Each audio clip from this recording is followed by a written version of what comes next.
अस्सलाम वालेकुम, आप सबको एक मरतबा फिर से वेलकम। लास्ट लेक्चर के अंदर हम लोगों ने डिस्कस किया था वेपर प्रेशर, और मैंने आप लोगों से कहा था कि हमारा जो वेपर प्रेशर का बेटा टॉपिक है और जो लिक्विड का जो पोर्शन है, जैसे कि इस चैप्टर के अंदर 3 हिस्सों के में ये मुश्तमिल है चैप्टर। उसमें सबसे पहले आ जाता है गैसेस का पोर्शन, फिर उसके बाद आता है लिक्विड पोर्शन, देन फाइनली उसके बाद जो है वो सॉलिड्स का पोर्शन स्टार्ट होता है। गैसेस का पोर्शन हम डिस्कस कर चुके हैं, लिक्विड का पोर्शन डिस्कस कर चुके हैं। अब जो चीज़ हम लोगों ने डिस्कस करनी है वो है सॉलिड, और इंशाल्लाह एक आध 2 लेक्चर के अंदर इसे भी कंप्लीट करने की कोशिश करते हैं। तो देखिए, एक MCQs पूछा जाता है पेपर के अंदर, the state of matter having definite shape and definite volume known as dash. तो इसके अंदर आप लोगों ने डेफिनेटली, चूँकि अभी सॉलिड स्टार्ट कर रहे हैं तो मैंने सॉलिड से रिलेटेड ही आप लोगों से MCQs पूछा है। मान लो कि हमारे पास कोई भी मटेरियल है, ये मार्कर ही मेरे हाथ में है, इसको मैं कहीं पे भी रखूँ, चेयर पे, टेबल पे, साथ में या जेब में, कहीं पे भी अगर इसको मैं रखता हूँ इस मटेरियल को, तो इसका वॉल्यूम हमारे पास सेम रहेगा, इसकी शेप हमारे पास सेम रहेगी। जैसे लिक्विड के अंदर तो ये था कि आपके पास वॉल्यूम सेम रहता था, लेकिन उसकी शेप डिपेंड करती थी शेप ऑफ कंटेनर पे। जैसा कंटेनर होगा वैसी उसकी शेप होगी। लेकिन सॉलिड के मामले में ऐसा नहीं है। सॉलिड के अंदर प्रॉपर्टीज़ ये होती हैं कि इसके पार्टिकल्स टाइटली पैक हुए हुए होते हैं, बिल्कुल टाइटली पैक हुए हुए होते हैं। इनके दरमियान फ्री स्पेसेस ना होने के बराबर होती हैं। जैसे गैस के पार्टिकल्स आज़ादाना फ्रीली इधर से उधर मूव कर रहे होते हैं, इसमें इसके पार्टिकल्स फ्रीली मूव नहीं कर रहे होते हैं। इसके अंदर टू एंड फ्रो मोशन होती है, मतलब अपने ही एक्सेस के, अपने मेन पॉइंट के अराउंड इस तरीके से ये मूव कर रहे होते हैं ना। वो मूवमेंट टू एंड फ्रो होती है, बहुत स्लाइटली मूवमेंट होती है, ऐसी कि ऑब्ज़र्व भी ना हो सके, लेकिन इसके अंदर ये प्रॉपर्टी होती है। तो चलिए इसको स्टार्ट कर लेते हैं हम सॉलिड, और जो कुछ बेसिक छोटी छोटी सी चीज़ें हैं वो अभी हम डिस्कस करते हैं इसकी। तो उम्मीद है कि आप लोगों ने जो है वो एक अच्छा सा रजिस्टर बना लिया होगा, और उस रजिस्टर के अंदर सारी चीज़ें आप लोगों ने नोट भी की हुई होंगी, और नहीं किया तो एक रजिस्टर बना ले, उसके अंदर प्रॉपर छोटी छोटी चीज़ें हम लोगों ने लिखते चले जाना है। देखें बेटा, सॉलिड्स, और इसके अंदर सबसे पहली चीज़ जो है इसके कुछ बिहेवियर्स। इसके बिहेवियर्स में कौन कौन सी चीज़ें, देखिए पहली प्रॉपर्टी जो है वो है बेटा कॉम्प्रेसिबिलिटी। बेटा पहली चीज़ क्या है इसके अंदर, पहली प्रॉपर्टी क्या है, कॉम्प्रेसिबिलिटी। देखते हैं कि क्या कॉम्प्रेसिबिलिटी की प्रॉपर्टी है या नहीं है। कॉम्प्रेसिबिलिटी की प्रॉपर्टी थोड़ी सी नेग्लिजिबल होती है। कॉम्प्रेसिबिलिटी की जो प्रॉपर्टी है बेटा वो क्या होती है, कॉम्प्रेसिबिलिटी की प्रॉपर्टी जो है वो बहुत कम होती है। बहुत कम इन मटेरियल्स को क्या किया जा सकता है, कंप्रेस। जैसे कि गैस थी ना, गैस के पार्टिकल को आप कंप्रेस करो तो कंप्रेस करने पे उसके पार्टिकल्स करीब करीब आ जाते थे। तो इसके अंदर वो सिचुएशन नहीं है। इसको अगर आप कंप्रेस करने की कोशिश करोगे तो ये पतली शीट्स के अंदर कन्वर्ट होना शुरू हो जाएगा। अगर मेटल है तो ये पतली शीट के अंदर कन्वर्ट होना शुरू हो जाएगा। तो ओवरऑल अगर इसका कंपैरिजन किया जाए गैस के मुकाबले में, तो इसके अंदर कंप्रेसिबिलिटी की प्रॉपर्टी ना होने के बराबर होती है। उसकी केमिस्ट्री बेटा ये है कि ऑलरेडी सॉलिड के अंदर जो पार्टिकल्स हैं बेटा वो इतने करीब करीब होते हैं कि इनके दरमियान फ्री स्पेसेस ना होने के बराबर होती है। तो जब बीच में गुंजाइश ही नहीं होगी तो ये कंप्रेस भी नहीं होंगे। तो ये इसका रीज़न होता है बेटा, ठीक है, कंप्रेसिबिलिटी। तो कंप्रेसिबिलिटी के बाद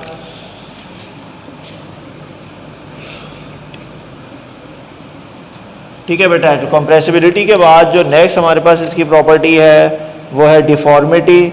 डिफॉर्मिटी, इससे क्या मुराद है बेटा, डिफॉर्मिटी से मुराद ये है, या डिफॉर्मेशन से मुराद ये है कि आपके पास अगर हम बहुत ज़्यादा इसके ऊपर प्रेशर अप्लाई करने की कोशिश करेंगे तो ये डीफॉर्म हो जाएगा, टूटना शुरू हो जाएगा। मिसाल के तौर पे हमारे पास कांच है और इसको हम बहुत ज़्यादा प्रेशर अप्लाई कर रहे हैं, बहुत ज़्यादा फोर्स अप्लाई कर रहे हैं, तो बहुत ज़्यादा प्रेशर को अपने अंदर सह नहीं सकेगा, बल्कि क्या होगा, इसके अंदर डिफॉर्मेशन स्टार्ट हो जाएगी, टूट फूट इसके अंदर स्टार्ट होना शुरू हो जाएगी, टूट फूट इसके अंदर स्टार्ट होना शुरू हो जाएगी।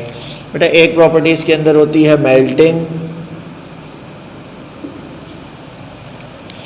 मेल्टिंग से क्या मुराद है, मेल्टिंग से बेटा मुराद ये है, अच्छा ये बिहेवियर, ये प्रॉपर्टीज़ पूछी जाती हैं, आप इसको प्रॉपर्टीज़ बोलो, बिहेवियर बोलो, कुछ भी आप इसको बोल सकते हो। मेल्टिंग, मेल्टिंग क्या है बेटा, जब हमारे पास कोई भी सॉलिड मटेरियल है और अगर हम उसे हीट प्रोवाइड करें, बेटा हीट प्रोवाइड करने से उस मटेरियल की एनर्जी बढ़ेगी, काइनेटिक एनर्जी बढ़ेगी और वो अपनी स्टेट को चेंज करेगा। स्टेट को चेंज करने के बाद वो किस स्टेट के अंदर आएगा, सॉलिड से लिक्विड के अंदर आना शुरू हो जाएगा। तो इस बिहेवियर को मेल्टिंग का नाम दिया जाता है। मेल्टिंग भी बोलते हैं आमतौर पे, फ्यूजन का भी इसको नाम दिया जाता है। बट एक प्रॉपर्टी है डिफ्यूजन। इस डिफ्यूजन की प्रॉपर्टी तो ख़ास तौर पे रिलेटेड है गैसेस के हवाले से। डिफ्यूजन का नाम आते ही हमारे जहन में जो पहली चीज़ आती है कि वो गैसेस के अंदर ये एबिलिटी, ये प्रॉपर्टी ज़्यादा होती है डिफ्यूजन की। कैसे गैसेस एक जगह से दूसरी जगह रैपिडली मूव कर लेती हैं, लेकिन सॉलिड के अंदर ये डिफ्यूजन की प्रॉपर्टी नहीं होती है, और होती भी है तो ये बिल्कुल नेग्लिजिबल होती है। मतलब जो इसकी पार्टिकल्स की मूवमेंट होती है, जैसे मैंने अभी शुरू में भी आप लोगों को बताया कि डिफ्यूजन के अंदर जो यहाँ सॉलिड के अंदर डिफ्यूजन है वो इतनी नेग्लिजिबल है कि आपके पास सॉलिड है तो हमें फील भी नहीं होगा कि सॉलिड के पार्टिकल्स जो हैं वो मूव भी हो रहे हैं या नहीं हो रहे। लेकिन सॉलिड के अंदर टू एंड फ्रो मूवमेंट होती है। बेटा कौन सी मूवमेंट होती है? To and fro, vibrational movement होती है।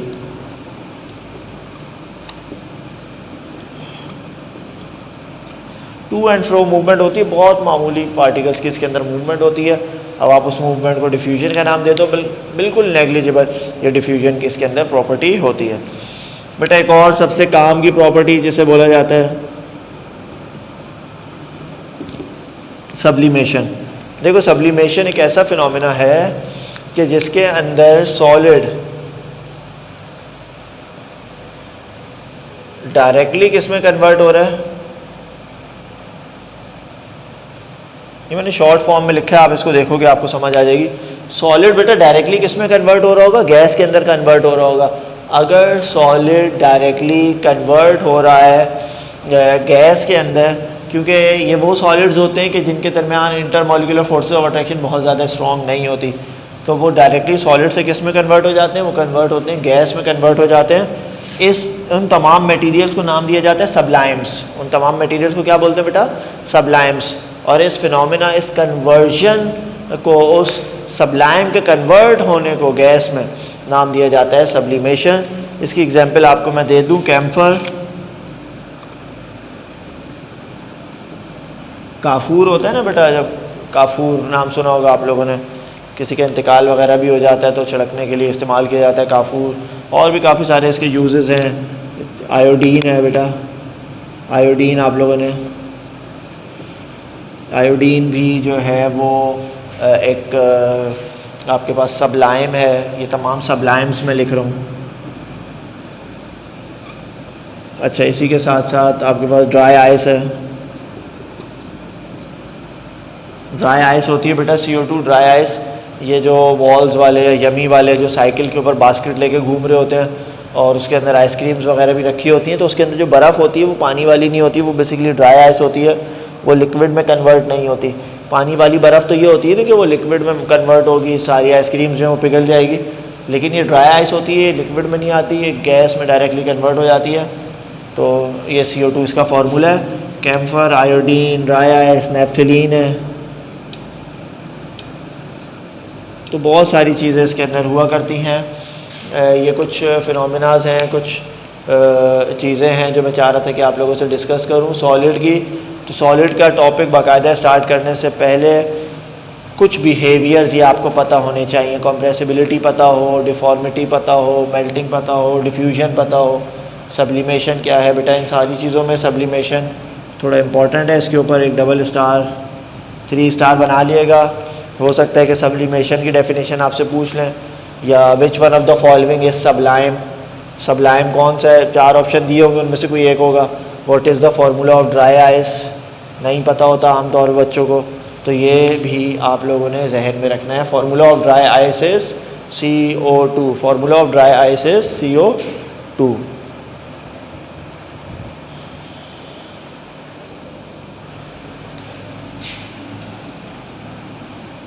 ठीक है बेटा, अब इसके बाद जो इसी से रिलेटेड नेक्स्ट टॉपिक है वो डिस्कस करना शुरू कर देते हैं। Types of solids.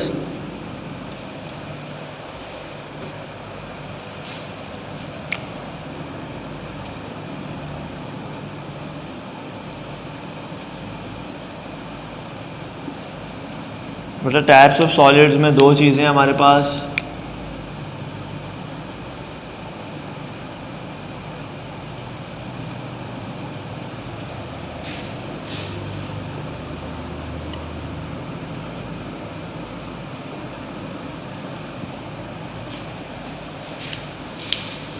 Crystalline solid है और दूसरा क्या है हमारे पास, एमॉर्फस सॉलिड।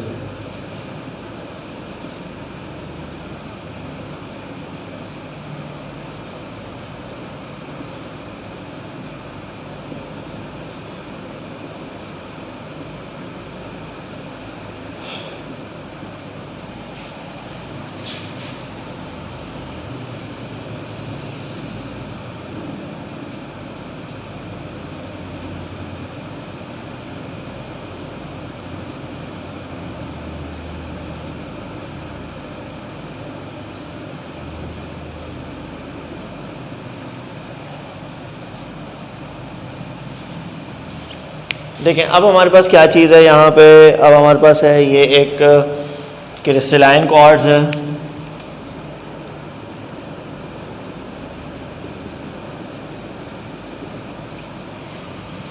और ये है एमॉर्फस क्वार्ट्ज।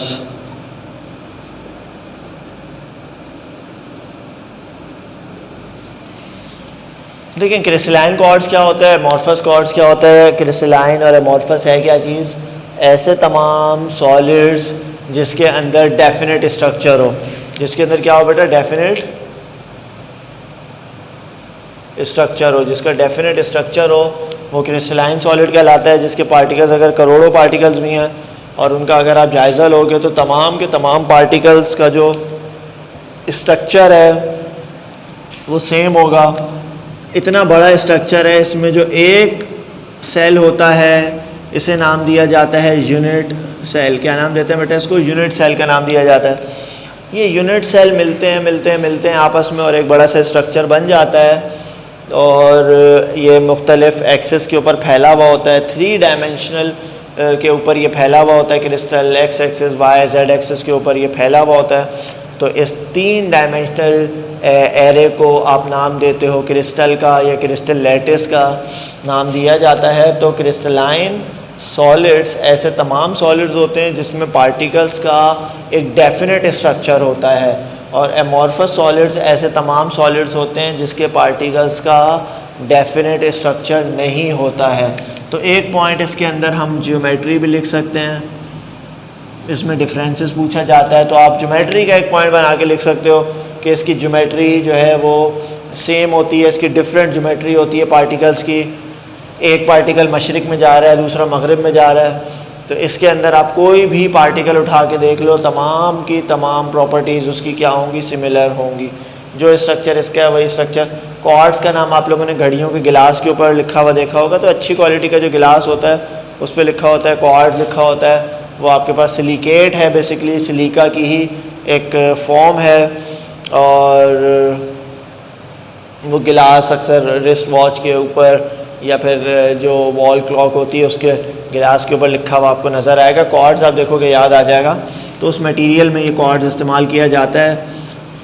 तो क्रिस्टलाइन क्वार्ट्ज ऐसा मटेरियल है या क्रिस्टलाइन सॉलिड्स ऐसे तमाम सॉलिड्स हैं जिसकी डेफिनेट ज्योमेट्री हो, जिसके एटम्स का जो स्ट्रक्चर होता है, बज़ाहिर शेप नहीं, बज़ाहिर शेप की बात नहीं हो रही, जो उसके एटम का स्ट्रक्चर है, जो उसके एटम का स्ट्रक्चर है, जो अंदर पार्टिकल्स का स्ट्रक्चर है वो डेफिनेट होना चाहिए।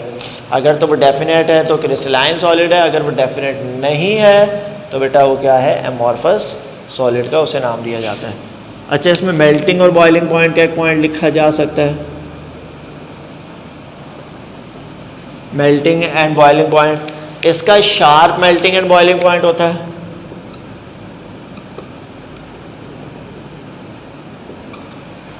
शार्प मेल्टिंग और बॉइलिंग पॉइंट का मतलब है एग्जैक्ट मेल्टिंग और बॉइलिंग पॉइंट। बेटा एग्जैक्ट मेल्टिंग बॉइलिंग पॉइंट से मुराद ये है कि इसमें मिसाल के तौर पे अगर ये 200 डिग्री सेल्सियस पे मेल्ट हो रहा है, हमेशा 200 डिग्री सेल्सियस के ऊपर ही मेल्ट, मतलब हमेशा से मुराद ये, मैंने इसका इतना हिस्सा ले लिया और उसको मेल्ट कर रहा हूँ, 200 डिग्री पे मेल्ट होगा, इतना हिस्सा मैंने लिया, ये भी 200 डिग्री पे, मतलब कोई भी पीस आप इसका ले लो वो सेम टेम्परेचर पे मेल्ट होगा। अगर 200 पे हो रहा है तो 200 पे ही होगा। इसमें ऐसा नहीं है इसका इतना हिस्सा जो है वो अलग पे मेल्ट हो रहा होगा, ये अलग पे मेल्ट हो रहा होगा, क्योंकि हर पार्टिकल की जो इसके अंदर ज्योमेट्री है वो थोड़ी सी डिफरेंट है इसके अंदर।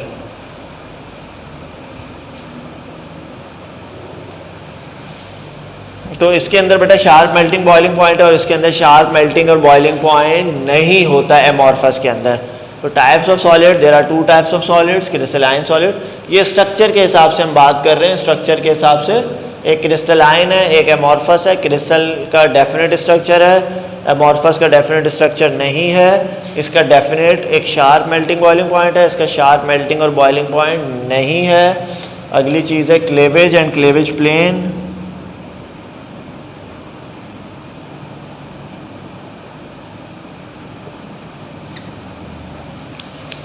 क्लेवेज का मतलब होता है टूटना, चीज़ का टूटना। अगर एक बड़ा सा क्रिस्टल है और एक वो बड़ा क्रिस्टल टूटा और वो छोटे छोटे क्रिस्टल के अंदर टूट रहा है, छोटे छोटे क्रिस्टल्स के अंदर टूट रहा है, मतलब वही बड़ा साइज़ का क्रिस्टल छोटे साइज क्रिस्टल, अगर वो सब सेम है, प्रॉपर्टीज सेम है, तो इसे नाम दिया जाता है क्लेवेज का। एक बड़े क्रिस्टल का छोटे क्रिस्टल के अंदर टूटना, this is known as cleavage. और उसकी जो ब्रेकिंग है वो एक ख़ास एक्सिस पे हो रही होगी।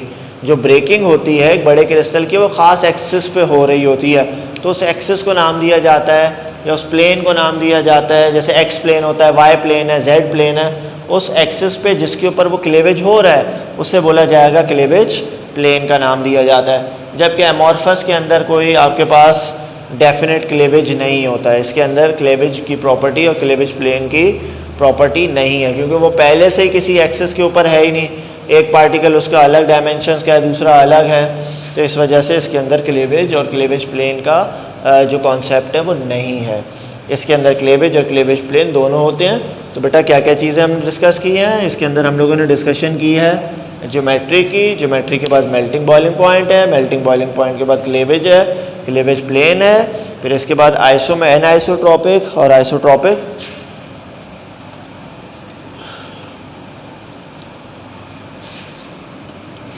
ये क्यों मिटा दिया?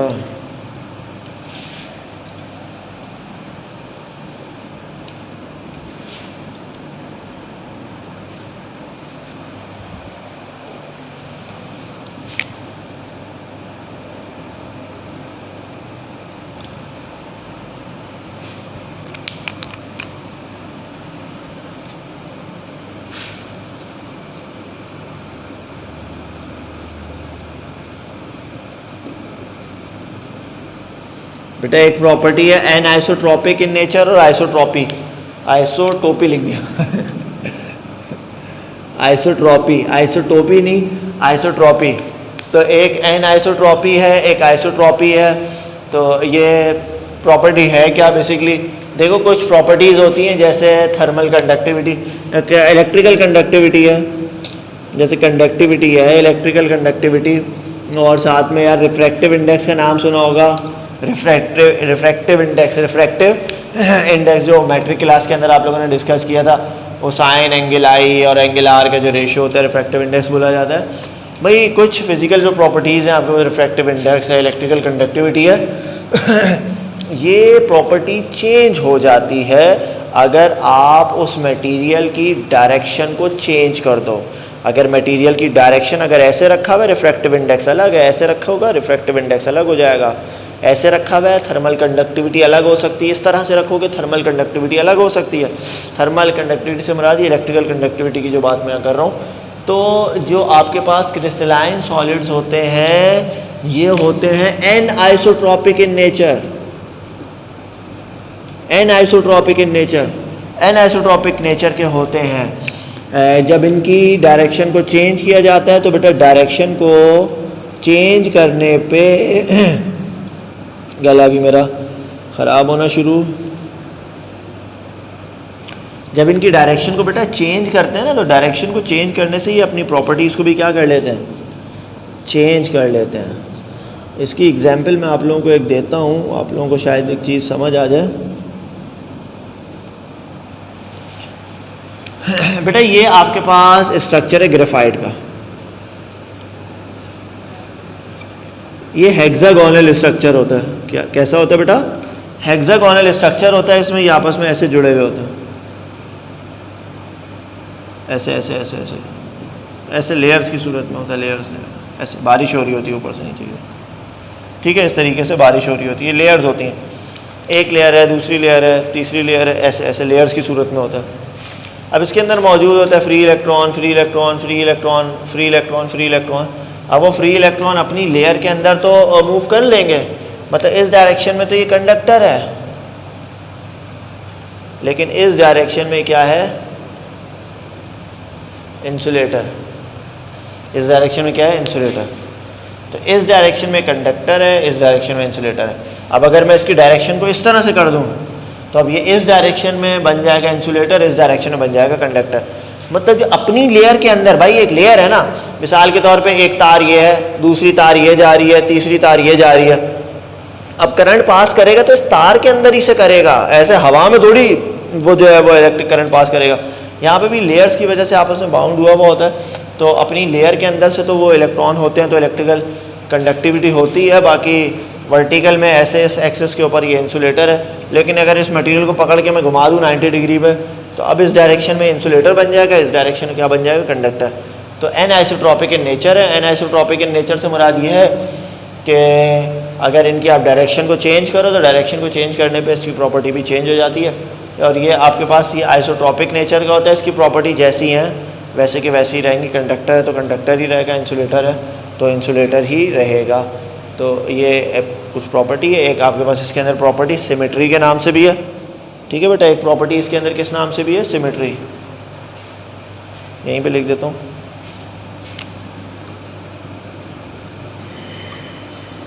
सिमेट्री। अच्छा, सिमेट्री से क्या मुराद है यार? सिमेट्रिकल होता है। क्रिस्टलाइन सॉलिड जो है ना बेटा, क्रिस्टलाइन सॉलिड सिमेट्रिकल होते हैं, और इसे बोला जाता है ये एसिमेट्रिकल है, ये नॉन सिमेट्रिकल। सिमेट्रिकल से क्या मुराद है भाई? ये जो आपके पास ये जो स्ट्रक्चर होता है, क्रिस्टलाइन सॉलिड होता है, इसको कहीं से भी घुमा के देख लो, हर तरफ से एक ही तरह का लगेगा। आप बोलोगे अभी तो ये वाली साइड देखी थी, दूसरी तरफ घुमा के देखोगे वहाँ से भी सेम लग रहा हो। जैसे क्यूब है, क्यूब को यहाँ से देखो, यहाँ से देखो, कहीं से भी देखो, हर तरफ से एक ही तरह का लग रहा होता है। इसके अंदर सिमेट्री होती है। कहीं से भी रोटेट करके आप उसको देखोगे हर तरफ से वो सिमिलर लग रहा होगा। यहाँ इसके अंदर अमॉर्फस में नहीं है, एक तरफ से अलग लग रहा होगा, दूसरी तरफ से अलग लग रहा होगा। तो एक को बोला जाता है कि ये सिमेट्रिकल है, और ये दूसरा क्या है, एसिमेट्रिकल है। बेटा इसके अंदर कौन कौन सी प्रॉपर्टीज़ हम लोगों ने डिस्कस कर ली हैं? इसके अंदर हम लोगों ने प्रॉपर्टी बेटा डिस्कस की है। एक सबसे पहले क्या डिस्कस किया था इसके अंदर? सबसे पहले हमने इसकी ज्योमेट्री डिस्कस की थी। सारे पॉइंट्स एक जगह लिख लो बेटा। इसके अंदर सबसे पहली चीज़ हम लोगों ने ज्योमेट्री डिस्कस की इसकी, कि इसकी ज्योमेट्री कैसी होती है, और उसकी ज्योमेट्री में बात किया था कि ये डेफिनेट होता है, ये इनडेफिनेट, मतलब पार्टिकल्स एक तरह के होते हैं, उसमें एक तरह के पार्टिकल्स नहीं होते। उसके बाद हमने बोला था मेल्टिंग पॉइंट